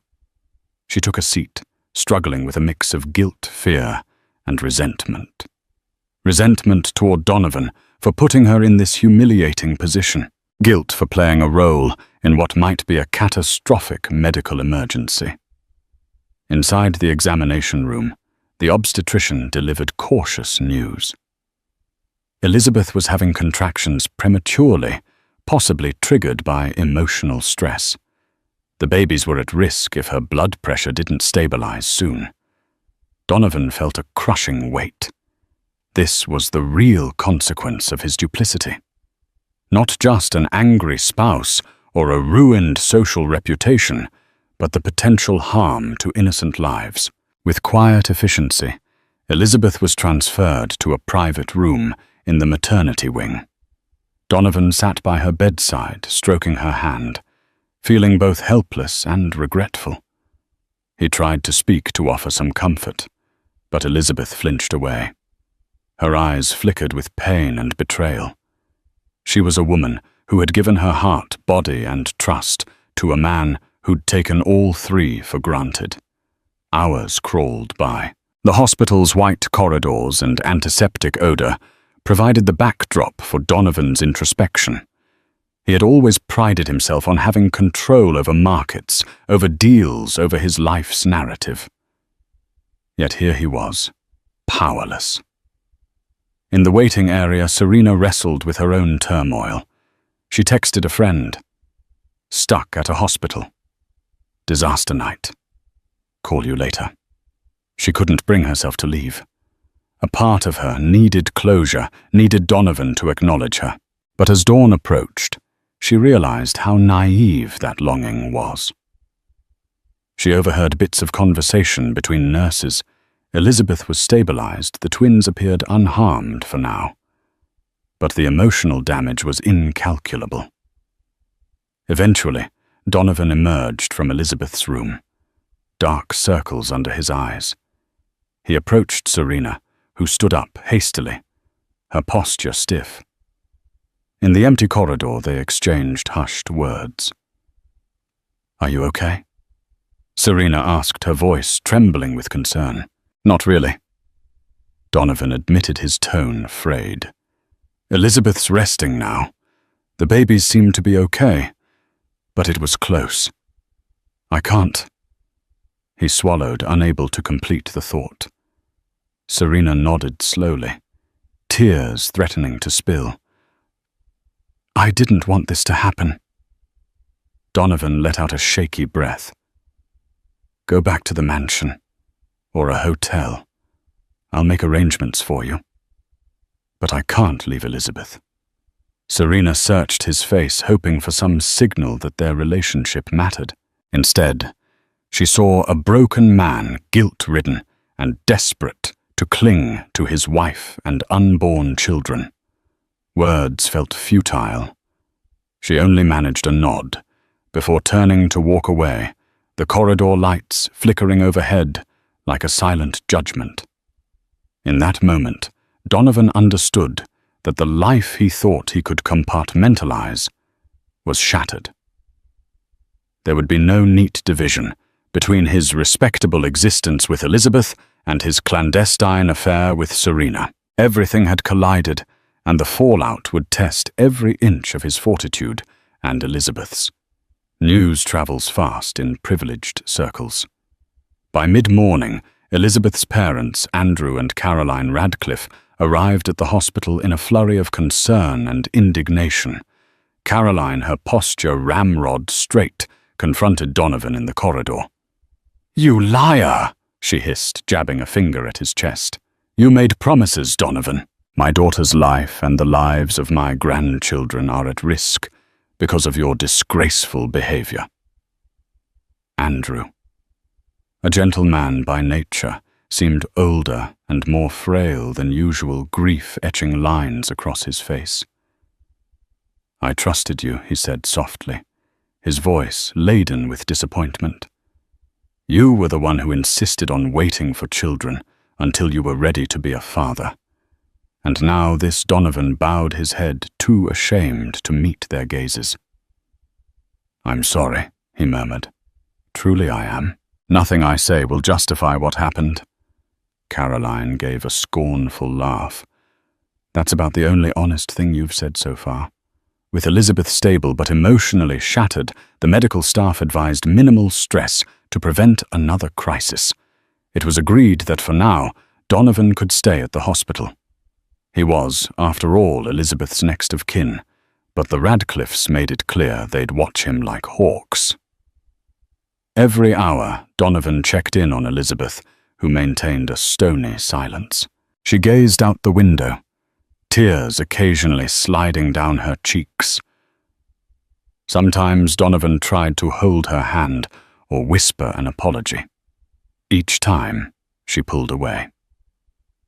When evening arrived, the Radcliffes insisted on a family discussion without Elizabeth. Donovan, Andrew, and Caroline convened in a small hospital cafeteria, the smell of coffee and antiseptic heavy in the air. The conversation was tense voices, kept to a low hush. Caroline wasted no time. "Donovan, we want you to leave Elizabeth alone until she recovers. You'll take care of her medical expenses, of course, but you're to stay away until she explicitly asks for you." "Understood." Donovan's mouth felt dry. "Elizabeth is my wife. I can't abandon her in the hospital." Andrew softened his tone. "We're not saying abandon her. We're saying give her space. Right now, your presence might be doing more harm than good." Caroline's eyes narrowed. "Who knows how many indiscretions you've had behind her back? As far as I'm concerned, you have a lot of explaining to do." "Yes," Andrew agreed. "And perhaps to a divorce lawyer as well." The word divorce lodged like a bullet in Donovan's chest. He'd never considered that Elizabeth might actually leave him and take the children with her. The possibility ripped open a chasm of fear.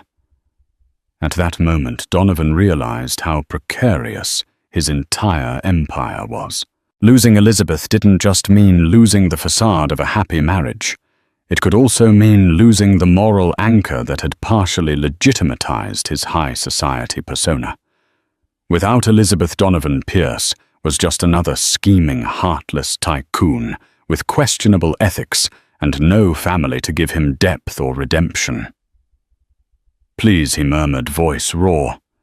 "Don't talk of divorce yet. Let me do whatever it takes to earn her trust back." Caroline exhaled sharply. "That's up to Elizabeth. For now, respect her wishes. If she wants to see you, fine. If she doesn't, you'll keep away." Donovan nodded, too grief-stricken to argue. The only thing that mattered now was Elizabeth's health and the safety of the twins. Little by little, he realized the irreparable damage he'd caused. If he ever wanted to regain Elizabeth's love, or even her tolerance, he would have to face an arduous road of restitution, if such a thing was even possible. The weekend passed in a blur. Elizabeth showed signs of improvement, though her emotional wounds were far from healed. Donovan took Caroline's advice and stayed mostly away, visiting briefly when Elizabeth gave the green light. He spent his nights at a penthouse suite in a nearby hotel, making calls to business associates and cancelling all non-essential trips. Serena Quinn, meanwhile, disappeared from his immediate orbit. He'd arranged for her to stay in a luxurious suite at the Ritz-Carlton, and he covered the tab without question. Their exchanges were reduced to terse text messages. She resented being sidelined, but had no choice. During this tumultuous period, Donovan discovered that personal crises had a way of exposing hidden vulnerabilities in his business empire. A damaging rumor circulated that he was stepping away from Pierce Capital Management due to family issues. Boards of directors, already anxious about market fluctuations, began to question the stability of Donovan's leadership. Some clients hinted they might shift their funds elsewhere if Donovan couldn't personally oversee their accounts. In the midst of these professional woes, Donovan received an unexpected visitor, Rita Halberd, a young journalist from a prominent financial magazine. Rita had sensed the scandal swirling around the Pierce household and wanted an exclusive story. She cornered Donovan in the hospital lobby, a polite but determined expression on her face. "Mr. Pierce, I'm so sorry to bother you at this difficult time." She began pressing the record button on her phone. "But rumors are circulating about trouble in your personal life affecting your company. Is there any comment you'd like to make?" Donovan forced a composed smile. "I don't discuss personal matters with the press, Miss Halberd.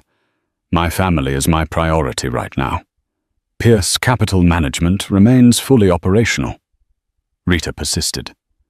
"Any truth to the allegations about an affair causing your wife's hospitalization?" His jaw clenched. No comment. When a security guard intervened, escorting Rita away, Donovan felt a jolt of dread. Despite his best attempts to keep the scandal under wraps, the story was leaking. He later discovered that paparazzi photos of him and Serena in Monte Carlo, had been making rounds online, fueling speculation. The worst part was that Elizabeth's heartbreak was now tabloid fodder. Back at Beauclair Mansion, Elizabeth returned to recuperate under medical supervision. Her parents insisted on staying with her, but she also had some quiet moments to reflect. Late one afternoon, Elizabeth found her way to a seldom-used drawing room lined with dusty oil paintings of the estate's previous owners. There she sank into a velvet armchair, a cup of chamomile tea in hand. Her mind replayed the last few days, the confrontation, the hospital, scare, the taste of betrayal. She recalled times when Donovan had been tender and loving, such as the night he proposed. He had taken her to a small island off the coast of Croatia, where they strolled along a moonlit beach. He promised her a life of wonder and fulfillment. Now those sweet memories clashed with the stinging reality of his infidelity.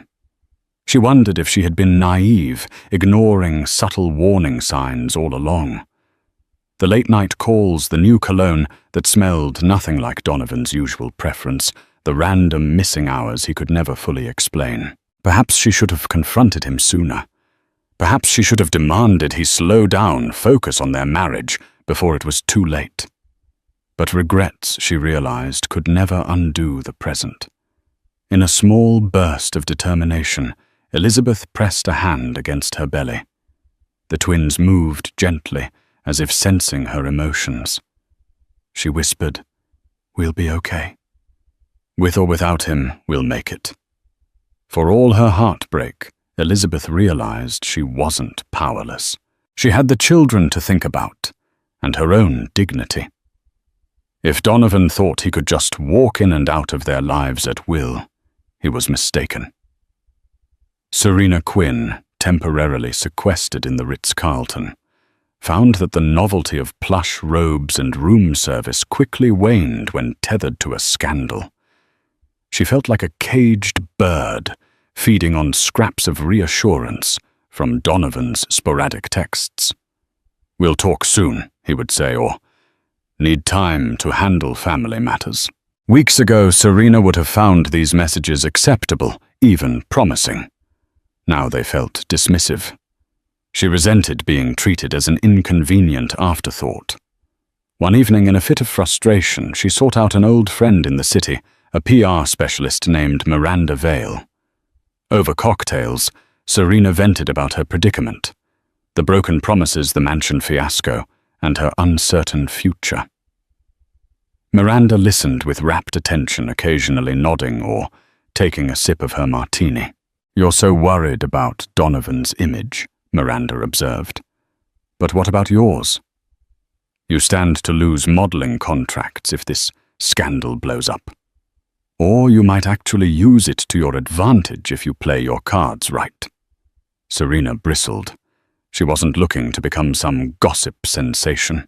Yet the suggestion swirled in her mind. How could she salvage her own life? Maybe even elevate her status from this mess. A few days later, Miranda set up a clandestine meeting with a tabloid journalist, Kevin Brown, who was offering top dollar for an exclusive interview from the other woman. Serena vacillated. Did she really want to risk Donovan's wrath by selling their story?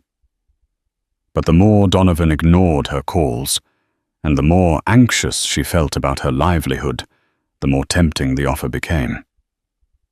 Finally, after one particularly icy text from Donovan, "I can't talk right now." "Please stop calling," Serena snapped. She had built her entire adult life on leveraging opportunities.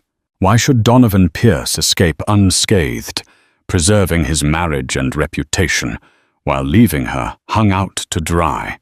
So Serena met with Kevin Brown in a posh rooftop lounge, wearing oversized sunglasses and a scarf to hide her identity.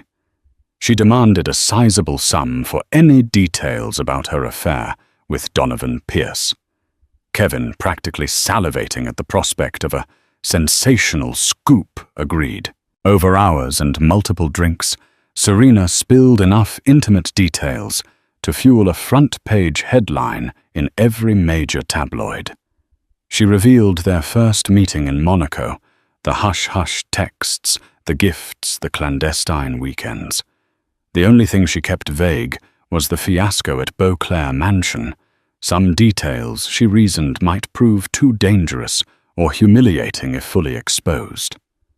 By the time she left, the weight on Serena's shoulders felt partially lifted. She knew the story would break soon, that Donovan would likely feel betrayed and furious. But she also knew she needed to watch out for her own interests. If Donovan wasn't going to make good on his unspoken promises, if he was going to return to Elizabeth and freeze Serena out, then maybe Serena could seize control of the narrative.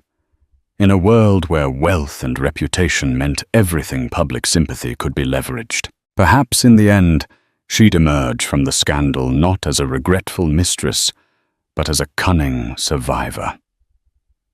A week later, the tabloids erupted with headlines. Exclusive model Serena Quinn speaks out on Donovan Pierce affair. The public devoured every detail like vultures on fresh carrion. Pictures of Serena in Monaco in Donovan's penthouse and near Beauclair Mansion splashed across websites and social media feeds. Gossip shows debated the morality of powerful men who think they can have it all. Stock pundits speculated whether Pierce Capital Management would suffer a mass exodus of clients. Donovan woke up to a flurry of panicked calls from business partners, lawyers, and friends. Fury coursed through him at Serena's betrayal. He drafted multiple messages to her, each more accusatory than the last. But he never pressed send. He understood that escalation could lead to more damaging revelations. Instead, he pivoted into damage control, a meeting with his legal team to discuss defamation suits, a press statement asserting that personal matters do not affect the integrity of Pierce Capital's mission, and frantic phone calls to major stakeholders, reassuring them he was still firmly at the helm. Elizabeth, meanwhile, read the tabloids with disgust and heartbreak. She had heard enough from Donovan's admissions and the partial truths gleaned from staff at Beauclair. But seeing Serena's smug face on the covers made it all more real. Her parents tried to shield her from the media storm, but the magnitude was impossible to ignore. At one point, Elizabeth snapped at Caroline. "No more. I don't want to hear or see anything about that woman. It's my life, my marriage. I'll decide how to handle it." Yet a part of Elizabeth felt a strange, unexpected relief. The entire truth was now out there, no more secrets lurking. Donovan's humiliating betrayal was an open wound. Sometimes honesty, even when dragged unwillingly into the public eye, can mark the beginning of genuine healing or a definitive end. A few days into the media circus, Donovan managed to speak privately with Elizabeth at Beauclair. She was seated in the sunroom, a blanket over her lap, the warm glow of afternoon light shining through large glass windows. Her pregnancy was still precarious, but stable. A nurse milled about, ensuring Elizabeth's comfort. Donovan took a seat across from her, hands clasped. He looked thinner than usual, his eyes hollow with regret. "Elizabeth," he began, voice quivering. "I know I can never fully undo what I've done. But I want you to know I'm willing to do anything to make this right." She regarded him with a calmness that unnerved him. "You can't unbreak a heart, Donovan," she replied. "You can only see what grows from the pieces left behind." He swallowed hard, remembering the luminous woman he had married. The thought of losing her and the children shredded whatever bravado remained. "I'm committed to therapy, to counseling, anything you need. You and the twins are my priority now. I understand if you hate me, or if you'll never trust me again. but I want to try." Elizabeth let out a slow exhale. "I don't have answers yet. I need time to figure out what's best for me, and for our children. Right now, I need stability, no more public scandals, no more late-night cat-and-mouse games." "Can you promise me that much?" "Yes," Donovan whispered, tears pricking his eyes. "I promise." Elizabeth nodded. "Then give me space. Provide what I need for the babies and me. Maybe in time, we'll see if there's anything left of this marriage to salvage." Donovan rose to leave, feeling the smallest glimmer of hope. He bent down gently, kissed Elizabeth's forehead. She didn't resist, but neither did she reciprocate. He walked away with a reverent hush in his chest, determined to do better, uncertain if redemption was truly within reach. The next several months were a crucible of transformation for everyone involved. Elizabeth stayed at Beauclair Mansion, supported by private nurses and her parents. She meticulously prepared for the twins' arrival, reading parenting books, setting up a nursery, and confiding in a therapist recommended by her obstetrician. She recognized that despite Donovan's betrayal, her children deserved a father if he could prove worthy. Yet she also realized she was no longer the passive partner she might once have been. She contacted divorce lawyers, not as a definitive move, but as a precaution. Boundaries had to be drawn. Donovan embarked on a public apology tour, though not the typical kind with press conferences. Instead, he quietly reached out to key figures in his professional circle, explaining that he was going through a personal crisis and assuring them of his unwavering commitment to Pierce Capital. He donated a significant sum to maternal health charities, a gesture partly inspired by guilt, partly by a genuine desire to mend the harm. In a rare display of humility, he sought out a private counselor, a stepsister of a friend. Sessions were grueling, forcing him to confront his reckless impulses, his childhood insecurities, and the toxic pursuit of wealth as a balm for every emotion. He began to see that the same drive that made him a financial success had also corroded his personal life. Serena, meanwhile, found herself both famous and infamous. She was approached by multiple agencies to exploit her new celebrity, but serious brands viewed her as a liability. She capitalized on her notoriety by launching a line of low-tier beauty products, hawked relentlessly on social media. Certain tabloids praised her for bravery in exposing a billionaire, but the more discerning corners of society labeled her a shameless opportunist. She struggled with the knowledge that she might never escape the shadow of this scandal. On lonely nights in her new penthouse, a parting gift from a short-lived romance with another wealthy patron, she questioned whether she had really gained anything from this affair, or simply sabotaged her own integrity. As for the public, the scandal became old news once another sensational headline captured their short attention span: Donovan Pierce and Elizabeth Radcliffe. Pierce were yesterday's gossip replaced by new controversies. However, the financial world did not forget so quickly. Donovan faced extra scrutiny in every new venture.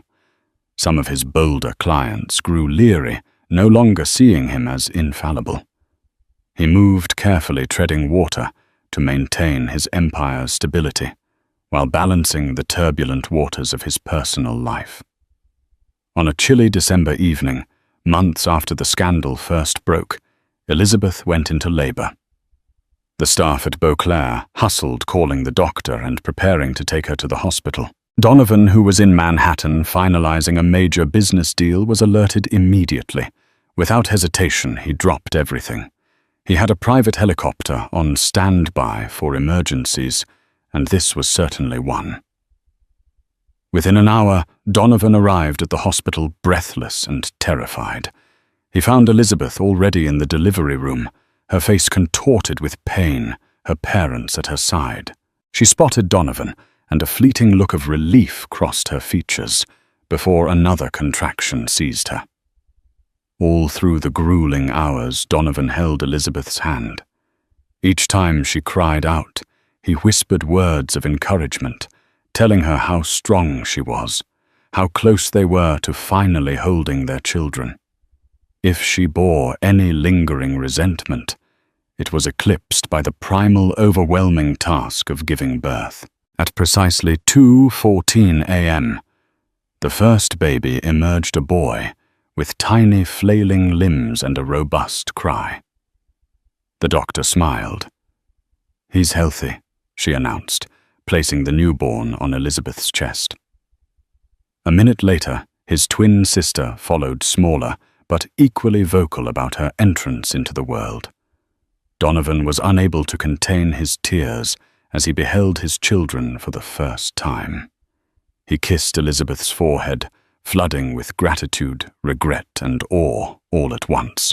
Elizabeth turned to look at him, tears in her own eyes, and gave a single nod of acknowledgement. It was too soon to say if forgiveness was in the cards, but at that moment they were bound by the pure miracle of these new lives. In the weeks following the twins' birth, a cautious détente settled over Beauclair Mansion. Elizabeth allowed Donovan to stay in a guest suite. He took paternal leave from Pierce Capital, focusing on midnight feedings, diaper changes, and singing lullabies. The cracks in their relationship remained, but caring for their infants forged a tenuous bridge. The twins, named Alexander and Amelia, became the center of everyone's world. Donovan discovered that holding these fragile beings in his arms gave him a sense of purpose far beyond financial gain. Some nights he'd find Elizabeth gazing at him, a flicker of surprise in her eyes at how dedicated a father he'd become. Other nights, tensions rose particularly when the memory of his betrayal loomed. But the babies acted as a balm, reminding both parents that they had two tiny reasons to try. Elizabeth's parents helped, but eventually they returned to their own estate, trusting that Elizabeth was strong enough now to stand on her own. A wave of quiet negotiations began between Elizabeth's legal team and Donovan's lawyers' discussions about trusts for the children, potential separation agreements, property, settlements. Yet Elizabeth remained non-committal about a final decision. She sought more clarity on Donovan's sincerity before making her choice. At times, Donovan found himself on the edge of losing patience. He wanted redemption, wanted Elizabeth to declare that they could fully reconcile. But each time he felt that eagerness, he reminded himself that trust once shattered cannot be hastily mended. He forced himself to give Elizabeth space to keep proving day by day that he could be the man she and their children deserved. And so life took on a quiet rhythm. Nighttime feedings under the mansion's vaulted ceilings, squeals of newborn laughter in the morning, and guarded conversations in the afternoon. Donovan learned that fatherhood wasn't just a new label, it was an all-consuming transformative role. And Elizabeth, for all her heartbreak, found moments of solace watching Donovan cradle their infants, singing lullabies in a soft, unsteady voice she'd never heard from him before. Winter gradually yielded to spring, bringing fresh growth to Beauclair's gardens. Sunlight filtered through newly budded branches, and the estate's fountain sparkled under warmer skies. The twins reached 3 months old, their personalities beginning to blossom. Alexander was feisty, always squirming, while Amelia was calmer, observing the world with large, curious eyes. One afternoon, after putting the twins down for a nap, Donovan and Elizabeth found themselves alone in the mansion's reading room. The subdued light cast gentle shadows on the library shelves. It was the first time in weeks they'd had a private moment uninterrupted by crying babies or house staff. Elizabeth studied Donovan for a long moment. "I've seen a change in you," she said quietly. He felt his chest tighten. "I've never been more serious about anything. These months with the twins with you, they've shown me what really matters." Elizabeth pressed her lips together. tears threatening to surface. "I don't trust you fully yet," she admitted, voice trembling. "But I see you trying, and I care that our children have a real family." Donovan reached for her hand. She allowed him to take it this time, though her grip was tentative. "I love you," he said with fervor. "I always have in my own flawed way." She closed her eyes, letting tears slip through. In that vulnerable moment, Elizabeth acknowledged that despite the immense pain Donovan had caused, she still loved him too. Love wasn't a neat equation. It was messy, painful, beautiful, and worth fighting for sometimes. No magical instant of absolute forgiveness followed. Instead, they shared a deep, trembling embrace. Perhaps it was the start of building anew, or maybe a final farewell. But for that moment, it was enough to close the distance that had been tearing them apart. Over time, marriage counseling sessions were arranged. Trust exercises, honest conversations, and raw confessions filled many evenings. Donovan penned a heartfelt letter to Elizabeth, acknowledging every lie and vow he had broken. Elizabeth read it through tears, then wrote a response describing her own fears and disappointments. Though the future remained uncertain, both were willing to try. For the sake of the twins, for the sake of their own hearts, they forged ahead, cautious, hopeful, and forever changed. Months passed gradually, healing old wounds, though scars lingered. Donovan and Elizabeth decided to continue living at Beauclair, turning it into a sanctuary rather than a battlefield. The staff treated Donovan with polite reserve, aware of the rift in the household, but also noticing the genuine effort he invested in fatherhood. Serena Quinn drifted to the periphery of their lives. She launched a small cosmetics brand online, capitalizing on her short-lived tabloid fame, but her presence receded from major headlines. Donovan never reached out to her, and she, sensing no benefit to further contact, eventually moved on to new opportunities. Rumors linked her to an international art dealer, but the story never garnered much attention. In time, the media found fresh scandals to chase. Donovan's public persona stabilized as he demonstrated consistent leadership in his company, all the while making philanthropic gestures, no doubt influenced by Elizabeth's passions. Some cynics claimed he was simply buying redemption, but those closer to him sensed that fatherhood and near loss had sparked a more meaningful shift. Elizabeth remained cautious. Though she allowed Donovan back into her bed, she set firm boundaries about honesty and transparency. She demanded and received proof of Donovan's finances, phone records, and schedules. Some nights, guilt gnawed at Donovan. He realized how easily he used to lie and manipulate. Now each day of truth felt like a small victory. In the hush of dawn, Donovan often rose to check on Alexander and Amelia. He found solace in their innocent breathing, their tiny bodies nestled securely in cribs. As he watched them, he whispered apologies for his past and promises for their future. Each promise was a vow to be better, a father they could respect, a husband Elizabeth could count on. Exactly 1 year after Donovan's fateful return to Beauclair, with Serena in tow, Elizabeth woke before sunrise. She gazed at Donovan sleeping beside her, his hair disheveled, his face peaceful in slumber. She slipped out of bed and tiptoed to the twins' nursery. Sunlight broke over the horizon, illuminating Alexander's curious expression and Amelia's gentle coos. Elizabeth scooped them into her arms, one on each hip, and felt a rush of gratitude so strong it nearly overwhelmed her. Shortly after, Donovan entered, rubbing sleep from his eyes. "Morning," he said softly, placing a tender kiss on each baby's forehead. Then he looked at Elizabeth, searching her face for signs of acceptance. She offered a small smile. The tension that once gripped their every interaction had eased, replaced by a quiet understanding. They carried the twins downstairs to the breakfast table, where the staff prepared a light meal. Over coffee and pureed fruit for the babies, Elizabeth cleared her throat. "I have an announcement," she said, drawing Donovan's full attention. "I'm ready to give us a real chance. No more guest suite, no more half measures. But Donovan, if you ever betray me again, that's it. We're done." He felt the air rush from his lungs, relief washing over him. "I won't. I promise."